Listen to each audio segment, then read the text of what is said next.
இவருக்கு வந்து 7th ஹவுஸில் சப்தம ஸ்தானத்தில் இருக்கிற குரு கிரகம். இது வந்து 9th அப்புறம் வந்து டிரான்சிட் ஆகிடும் கோச்சாரத்தில். கல்யாணம் நடக்கிற வாய்ப்பு, என்கேஜ்மெண்ட் நடக்கிற வாய்ப்பு, ஒரு நல்ல சம்பந்தம் வர்ற வாய்ப்பு.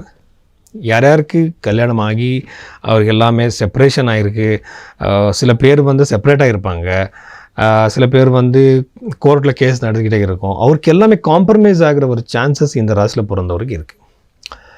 இன்னொரு விஷயம் என்னென்னா, இந்த ராசியில் பிறந்தவருக்கு வந்து இப்போ நீங்கள் நாடி ஜோதிடம் பார்த்தா அங்கே வந்து ஒரு சிம்பிள் டெக்னிக் இருக்குது. இப்போ ஒரு குரு கிரகம் வந்து ஒரு 12 வருஷம் ஆகும் ஒரு ரவுண்டு வர்றதுக்கு.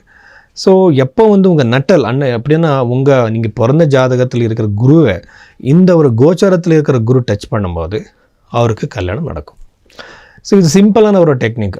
அதை நாம பார்த்தா இந்த ராசியில் பிறந்தவருக்கு வந்து ஒருவேளை நீங்கள் பிறந்தப்போ குரு கிரகம் வந்து மிதன ராசியில் இருந்தால் உங்களுக்கு இப்போ வந்து குரு திசையோ குரு அந்தர திசையோ